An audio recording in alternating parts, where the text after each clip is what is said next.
Hi guys, I'm Ivory and welcome to my channel. So today's video is going to be a full face of makeup dupes. So one side is going to be luxury high-end and then the other side of my face is going to be a cheaper alternative. Before you start skipping around, I would love if you commented right now what side you think is high-end and then what side you think is the drugstore affordable side. And at the end of this video, I'm going to be doing a price comparison so that you can see how much money I spent on the high-end side and then how much money I spent on the affordable drugstore side. I don't know the number yet. I'll know when I edit this video. But before we get into it, be sure to subscribe if you haven't already. I post new videos every single week. And also be sure to follow me on my social media. Everything is _ivorypcherry. I'm going to start off with my... Let's start off with brows today. I really should have a better game plan, but I don't. So on my right side, I'm going to use the Benefit Precisely My Brow Pencil. This is the travel size, so typically it would have a spoolie on this side, but because it's the travel mini size, it doesn't. This has a super nice, skinny, fine tip. So if you want to create hair-like strokes, this is a really good one for that. And also just as a tip, whenever you're looking to buy luxury products, if you can get a sample, I recommend getting it first just to see if it breaks you out. But in this case, you can't really get a sample like this in Sephora because you can't really break this off and put it in a jar. So I always get the travel size or the mini size of a product that I'm interested in if they have it. That way I get to save a little bit of money and I also get to see if the product is any good without having to purchase the full size. And then on the other side, I'm using the Midas Cosmetics Crown Brows. You can see in comparison to the Benefit one, which is at the bottom, the silver one, the tips are basically the same. And the Midas one does have a spoolie at the end as well. Just like the Benefit pencil, I feel like the pigmentation is really good. The color is really nice. I can get really precise and the application itself is really easy. I am going to go ahead and clean up my brows with concealer. I am going to do one side with high-end and drugstore, but I won't talk about the concealers till we move on to the actual base. So just hang tight. All right, so now that the brows are done, we're going to move on to my eyes. We as in me, you guys are not helping me. You can't respond. Okay, I'm just going to keep talking. For my eyes on the cheap side, the more affordable side, I should say, I'm gonna be using the Wet n Wild Color Icon. This one is Rosé in the Air. I did a tutorial using this palette and someone was like, oh, I love that palette. People are saying it's a really great dupe for the Anastasia Modern Renaissance. And when I saw that comment, I was like, wait a minute, I have that palette. What are you talking about? And I put them up against each other and I was just like, oh my God, what do you know? They actually have a lot of colors similar to each other, especially this cranberry shade, this orange shade. They are right here. You know what? Let's swatch a couple actually. So let's first go in with this cranberry shade and that is from Wet n Wild. And then, well, these two kind of look similar. So let's just swatch both. So there's this one. I'm going to use my ring finger for this one. Well, would you look at that? They look really similar. These two especially, this one's a little bit richer and darker, but these two, oh crap, which one were they? I'll figure it out. But that's just one of the many shades that looks very similar from the Wet n Wild to the Modern Renaissance. So I'm going to be doing a similar look. This is not a tutorial, so I'm kind of breezing through this just because I have so many dupes for each step of my face. I don't want this video to be super long. So with a fluffy brush, I'm going to go into this Lash shade. It's very powdery and crumbly. That's going to be the background for all the colors I'm going to put on top of it. And it didn't take too much work, but I have built it up really nicely to this shade. It's just, you know, a basic brown, nothing special here yet. Ooh.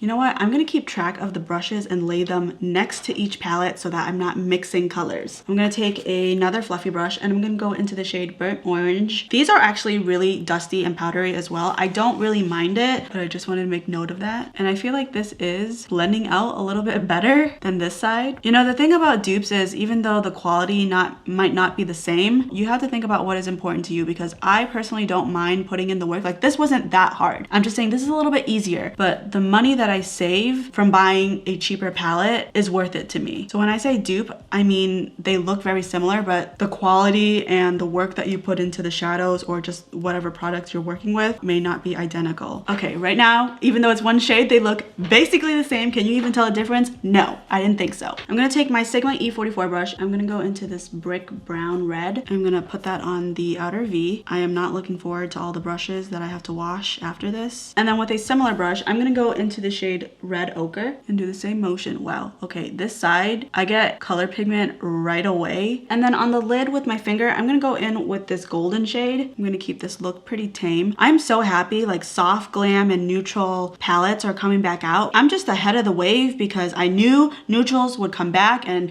people would get over all the color and just go back to the basics. And look at that. I'm really excited about the neutral wave, like finally. Oh my God, I wasn't thinking and I added it on this eye. Hold on, we have to undo. It never happened. It never happened. You hear me? It never happened. I'm gonna go into the shade Primavera. I swear it's gold. It's just because all of the kickback is going into that pan and it's just got an overcoat of brown on top. As you can see, it's gold. And then I'm gonna do the same thing on this eye.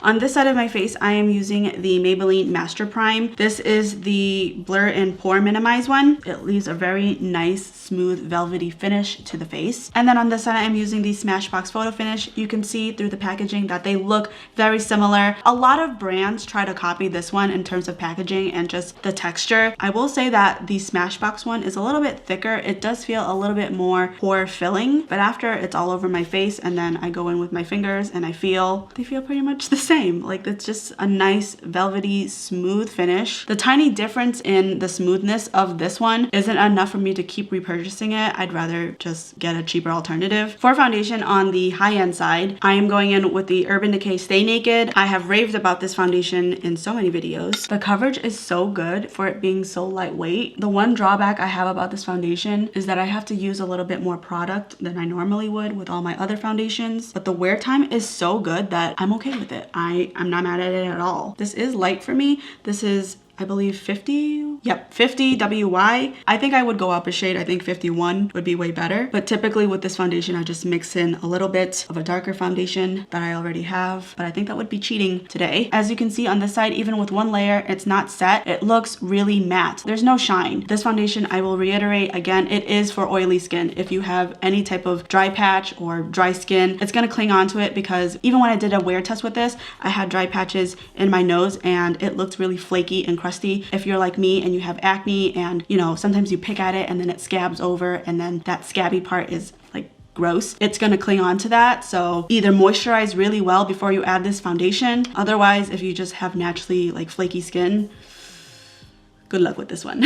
On the other side, I'm using the CoverGirl True Blend Matte Made Foundation. And just so that I don't transfer any of this foundation onto this side, I brought in an identical one. They're so cute together. They're like a little heart. Actually, from this angle in the viewfinder, they look like ass cheeks. I'm a little nervous. I'm adding foundation to my neck and I'm wearing a white t-shirt. Risky business over here. And as you can see, okay, please ignore the color difference. I'm aware. I come in different shades throughout the seasons, okay? So I have different foundations for those occasions. But I really love these foundations for the same reason, both of them being very matte, really good coverage, and lasting a really long time on me. All right, next is concealer. So on this side, I'm going in with the Tarte Shape Tape. This is really heavy duty, so I really want to go light with this. I feel like towards the end of this year is when people started breaking out of what the stereotypical routine is for beauty gurus, like the bright under eyes, the triangles here, and like, you know, on the chin and the bridge of the nose. A lot of people are kind of finding their own routine and what works for them, and I'm really happy for that. This year though, I've noticed a ton more actual certified makeup artists are starting their channels and showing what they actually do on certain people. And it's really interesting to see what they actually do versus what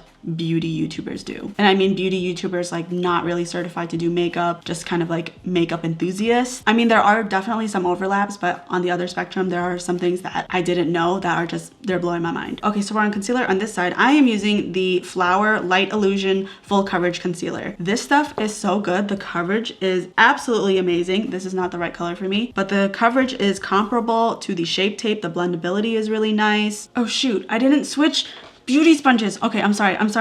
I'm gonna take a little bit of what's left on the butt. This was the CoverGirl foundation. I'm just gonna use that to blend the edges. And I've been doing this with concealer now. I feel like sometimes this triangle shape is a little bit too stark for me, so I'll take the butt and just kind of blend the edges, and I'll go over as well because I do feel like this was a little bit too bright. To set my face on the high-end side, I'm going in with the Derma Blend Loose Setting Powder. This is the original white translucent one. I'm just gonna put that everywhere that I applied concealer, at least at first, and then with the remaining, I'm gonna apply that to the rest of my face. And on the other side, I'm using the ColourPop No Filter Setting Powder. This is also white. It has a little bit more color than the Dermablend one. Like this one is, it seems pretty white. This one's more like a cream ivory colored. I'm gonna take what's on the lid and do a little bit of that Bare Minerals Swirl Tap Buff motion. That was actually the first real makeup that I ever tried, was Bare Minerals. And then once I was out of that, I still used Bare Minerals, but I had the pressed powder compact, and I used that for a long time because I felt like liquid foundations would clog my pores, so I would use only powder foundations. I'm gonna take a Morphe M506 brush, and I'm gonna go into this cranberry shade, and I'm gonna smoke out my lower lash line basically. I'm also gonna take the brush that I used for the transition shade up here. I'm not adding any more product, but I just wanna run that along the edges so that everything looks nice and blended. And then on the other side, I have a identical Morphe M506 brush, and I'm gonna go into the shade Love Letter. Oh, way more vibrant than this one. Okay, before it gets out of hand, I'm gonna blend this out so that they look similar. You know what, while we're here, I'm just gonna quickly touch up a little bit because I feel like some of this got blended away. So I just wanna quickly oomph it a little bit as if I'm going somewhere, which I'm not because I never leave my house, which I'm not really complaining about, but you know, sometimes I create a nice look and I'm like, man, I kind of wish I was going somewhere, but then I would have to put on pants and a bra. That's too much. Sometimes I feel like Tom Hanks in Castaway and the camera is Wilson, because obviously even though when I upload this video, you guys are going to be talking to me, but in this very moment, you guys are not talking to me. So I'm just having a full conversation with myself. I just feel lucky that I'm not alone. I have 2 dogs, and when I actually want to have a semi-intelligent conversation, I have a husband that comes home and I can actually socialize with someone. I wasn't always this introverted, but I don't know, this year it is in full effect. You know what? I feel like there's not enough drama on the outer edge. So I'm going to go in with this like dark chocolatey brown. I'm just going to deepen it up just a little bit, and then same thing with another different brush. I'm gonna go into Cypress Umber. Oh my god, they look basically the same. Other than the lid color, this one's a little bit brighter. Like they look the same. Oh my god. All right, I'm gonna move on to bronzer. So the first one is going to be the Benefit Hoola bronzer. This was my favorite bronzer for a long time. I feel like I've moved on from it actually. It's still a good bronzer, but it's not my favorite anymore. I've found a better one, I feel like, and it's way cheaper. It's the Morphe one. This is in the shade Debutante. It's not a dupe for this because as you can see, like this one is a lot warmer, I would say, but I actually prefer this one because it's a nice in-between bronze contour shade, whereas this one I would just contour with. But on the other side, I'm using the Wet n Wild contouring palette. Again, you can see this one is a tad warmer, not as much as the Morphe one though, but they are very similar, especially when you apply them. I will admit, this was a hard dupe for me. When I get a bronzer, the last thing I think is, oh, let me get this exact same shade in this bronzer, but cheaper. I would rather just buy a bunch of different bronzers that have different undertones, different finishes, depending on what mood I am and what works best for the look that I'm going for. So bronzer was hard for me just because I purposely don't try to buy duplicates. Like that seems unnatural to me. So if you are a similar shade to me, both bronzers will work. The colors may not be identical, but I think it comes down to how much are you willing to pay. So if you want the cheaper one, then maybe you're willing to sacrifice the shade to pay a little bit less. Next for blush, I am using the Note blush. This broke off, but it is in the color Desert Rose. It has a little bit of like a red undertone. I always have to remind myself to go easy with this because this shade shows up very prevalent on my face and a little bit can look very clownish. I know I always get a little bit overzealous with the blush, so it really takes a lot of self-control to not apply a lot of this color. And then on the other side, I'm using the Wet n Wild color icon. This is in the color Mellow Wine. As you can see, they both have that same type of reddish undertone to it. I broke this one, so it's not as powdery as it used to be, but when I first got it, it's very powdery, which I don't mind. I mean, these were like $2. I like it to be kind of round here because then it looks like a baby's cheek, like very youthful, but then I make this creepy doll face. So while I was looking at prices for the blushes, I realized that the Note blush actually isn't expensive at all. It is, from what I saw, $8.95, which is very affordable. It is still more expensive than the Wet n Wild, so it still works for this video, but I thought I should still clarify because I did make a big emphasis on one side being like high-end and luxury products, and obviously that blush does not fall into that category. So even though the price of the Note blush is actually 3 times as expensive as the Wet n Wild blush, the price is swatches between the two are still the closest out of any category that I have for the rest of my face. All right, so next is highlight. So on the high-end luxury side, I am using the Bobbi Brown highlighting powder in the shade Bronze Glow. This is what it looks like. As you can see, a little bit goes a long way. Boom. No highlight, highlight. No highlight, highlight. So in this case, I wanted to give options because I wasn't sure what I should do for a dupe for this one. So this is the one that I just used to highlight. So as you can see, I love swatching shimmers and metallics. Like it's just the best. So the one I wanted to dupe was the Master Chrome. This one is Molten Gold. They are both very bright, but as you can see, the Bobbi Brown one has a little bit more bronze to it. This one has a little bit more gold to it. I will say that they feel the same. Like if you close your eyes and you put one finger into each pan, I don't think you'll be able to tell a difference. So formula wise, I feel like these are great dupes, but if you are looking for the same color, the closest I could find is from Sleek Makeup. This shade in comparison is a lot closer to the Bobbi Brown one because it does have that bronze undertone. So it's a little bit more bronzy, and you can see that the quality isn't as blinding as metallic as say this one, but the color is way closer. I have never actually used the Maybelline highlighter, so I'm gonna use it today. Oh my lord. Wow, this is really bright for such little product. I'm gonna move on to mascara. So on the high-end side, I'm using the Thrive Cosmetics Liquid Lash Extensions Mascara. I love mascaras that lengthen and separate. This is a really good one. It doesn't smudge on my lower lash line, which is very important to me. Even if I rub my eyes accidentally, it never smears and ends up looking raccoony on me. But if you don't want to pay this price, then I would go in with the L'Oreal Telescopic. This also has a really skinny wand. The other one is a little bit bigger. What I really fell in love with this formula is how much it lengthens and separates my lashes. All right, I went ahead and applied false lashes. These are the same ones. These are Ardell. To this day, refuse to buy expensive lashes. I don't want to get addicted to them if they are better. So far, I've lived 27 years of my life just fine without expensive false lashes, so I'm just gonna keep it moving. So last off is lips. So on the luxury side, hold on, maybe I need some chapstick. They feel really not great. So on the luxury side, I'm using the Huda Beauty Liquid Matte Liquid Lipsticks in the color Trophy Wife. I only have to use one swipe with these liquid lipsticks. They're really good. And on the other side, I am using the Morphe Liquid Lipstick in the color Fatty. And you are about to be amazed. I can't even tell them apart. They look exactly the same. Not even like a hue different. They're exact.